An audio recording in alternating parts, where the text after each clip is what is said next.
여러분 반갑습니다. 오늘 같이 보실 하나님의 말씀은 마태복음 6장 25절에서 30절입니다.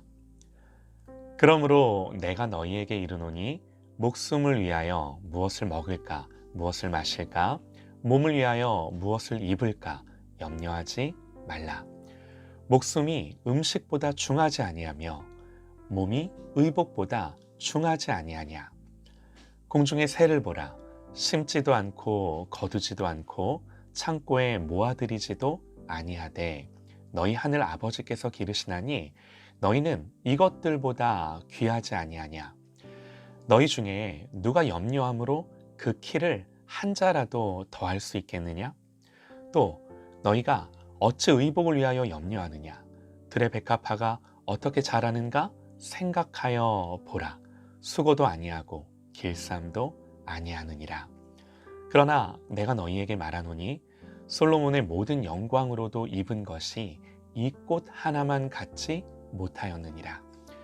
오늘 있다가 내일 아궁이에 던져지는 들풀도 하나님이 이렇게 입히시거든 하물며 너희일까 보냐.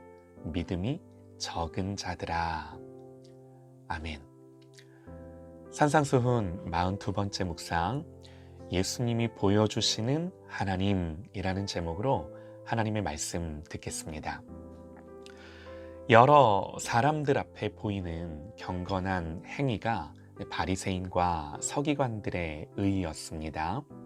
한마디로 어떤 결과, 성취, 자기 만족, 사람들의 인정을 추구했어요. 왜 경건이 하나님 한 분만을 향하지 못하고 경건을 통해 이런 것들을 가지려 하는가? 왜 하나님보다 이런 것들에 더 신경을 쓰는가? 주님은 이에 대해 하나님은 은밀한 중에 보시고 은밀한 중에 갚으시는 하나님이심을 계속해서 강조하셨어요. 그러면서 이미 세상의 인정과 자랑을 취한 자는 더 이상 하나님께는 받을 상이 없다고까지 말씀을 하셨죠. 우리는 은밀한 중에 보시고 은밀한 중에 갚아주시는 하나님을 반드시 기억해야 합니다. 그런 하나님을 분명하게 인식해야, 그래야 우리의 생각과 행동을 지키는 거죠. 특별히 기도에 대해 말씀을 하실 때는 예수님 하나님이 아버지이심을 말씀하시면서 너희가 말을 많이 하고 오래 하고 크게 해야 듣는 분이 아니시고 구하기 전에 이미 있어야 할 것들을 아시기에 이방인들처럼 구하지 말라고 말씀을 하셨습니다. 은밀한 중에 보시는 하나님께 기도하라. 하나님이 은밀한 중에 갚으신다. 그러세요. 하나님이 이런 아버지이심을 알아야 비로소 바른 기도와 이 내용과 형식이 나오는 거죠. 보세요. 예수님은 지금 뭘 가르쳐주고 계신가요? 다른 것이 아닙니다. 계속해서 하나님이 누구신지를 말씀하시는 거예요. 하나님이 누구신지 알아야 거기서부터 우리의 정체성, 삶의 방향성, 우리의 존재와 행위가 나오는 거예요. 이것이 바리새인과 서기관들보다 나은 의죠. 바리새인과 서기관의 의가 자기 자신으로부터 시작된 의라면 그리스도인들의 의는 자기 자신이 아니라 하나님으로부터 출발하고 하나님을 힘입는 의인 것입니다. 하나님 앞에서의 의인 것입니다. 여기에는요, 내 어떤 행동도 상태도 그 어떤 나의 모습들도 나의 자랑이나 힘이 될 수 없는 거죠. 하나님이 누구신지 알기에 오직 하나님을 경외하는 거예요. 하나님이 누구신지 알기에 외식함으로 하지 않을 수 있는 거예요. 오늘 말씀도 마찬가지죠. 주님은 하나님이 누구신지를 말씀하고 계십니다. 오늘 말씀은 그러므로 라는 말로 시작을 하는데요. 예수님은 이 말씀에 앞서서 하나님과 재물을 겸하여 섬기지 못한다 말씀을 하셨습니다. 재물을 하나님과 견주어 우리에게 말씀을 하신 거예요. 세상 그 무엇도 하나님과 견줄 수는 없습니다. 그런데도 주님은 하나님과 재물을 두 주인으로 말씀을 하시면서 우리에게 있어서 재물이 언제든지 하나님과 동등한 권세를 가진 것으로 간주될 수 있음을 말씀하신 거죠. 우리는 재물을 대할 때 이 사실을 분명히 알아야 할 것입니다.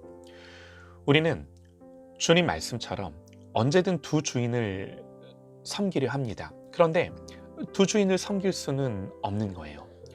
왜 재물이 우리의 주인이 될 수가 있는가? 여러분, 재물에는 힘이 있습니다. 재물은 능력이 있어요. 우리의 먹고 사는 문제, 우리의 안정감, 우리의 미래, 내가 원하는 것 등등등 모든 것이 재물에 달려 있을 수 있다고 얼마든지 생각할 수 있습니다. 실제로요, 눈에 보이고 느껴지는 현실이 그렇습니다. 그런데 예수님은 실제로 그렇지 않다고 말씀을 하시는 거예요. 공중의 새를 보라. 심지도 않고 거두지도 않고 저들이 창고에 모아들이지도 않는다. 그런데 저 새들이 어떻게 살아가는지를 봐라. 너희 하늘 아버지께서 기르신다. 또 들의 백합화가 어떻게 자라는가 생각하여 보라. 그 자태가 어떠하며 그 아름다움이 어떠하냐. 솔로몬이 입은 옷이라 한들 저 꽃의 아름다움에 비하겠느냐. 그러면서 누가 새들을 기르고 누가 저 꽃을 저렇게 입혔냐는 거예요. 하나님이 입히신 거다 말씀을 하시는 겁니다.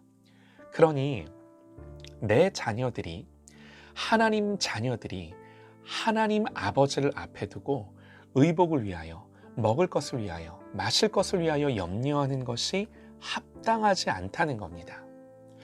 너희가 염려한다고 키를 크게 할 수 없다. 너희는 그런 존재가 아니다. 오직 하나님께만 주권이 있고 하나님께만 권세가 있고 통치가 있으시다. 그 하나님을 알아라. 그런 하나님을 알고 그런 하나님 앞에서 살아라. 이 말씀을 하시는 거죠. 이것이 예수를 믿고 하나님을 아버지로 두는 하나님 백성들의 존재예요. 그런 그들의 존재에서 그들의 모든 행동 양식과 사고방식이 결정이 되는 거예요. 그리고 그럴 때에 바리새인과 서기관들보다 더 나은 의로 하나님 앞에 사는 거죠. 바리새인과 서기관들의 의가 자기 노력과 자기 성취로 뭔가를 이루어 보려 했다면 너희는 그렇게 살지 말고 하나님이 아버지 되심을 누리고 그 성품과 열심을 알고 하나님을 기뻐하며 즐거워하라고 말씀을 하시는 겁니다. 사랑하는 여러분, 오늘 본문 말미에 예수님 그러시죠. 오늘 있다가 내일 아궁이에 던져지는 이 들풀도 하나님이 이렇게 입히시거든 하물며 너희일까 보냐. 믿음이 작은 자들아. 믿음이 작은 자들아. 여기에서 예외인 분들은 없을 겁니다. 우리는 늘 믿음이 작은 자들입니다. 예수님은 이 믿음이 작은 자들을 놓고 설명하시고 설득하고 계신 거예요. 그런데 말로만 설명하시고 설득하신 것이 아니라 자기 목숨을 주셔서 하나님이 누구시고 하나님이 어떤 분인지를 친히 보여주셨습니다. 사랑하는 여러분, 우리의 존재와 행위와 우리의 사고와 우리의 생각이 여기에서 결정이 되는 거예요. 우리의 삶이 여기서부터 나오는 거예요. 여기에 근거해서 우리는 사는 거예요. 이것이 그리스도인입니다. 오늘도 예수님 가르쳐 주신 하나님 아버지를 알고 그 하나님 앞에서 믿음으로 사는 저와 여러분 되시기를 간절히 소망합니다.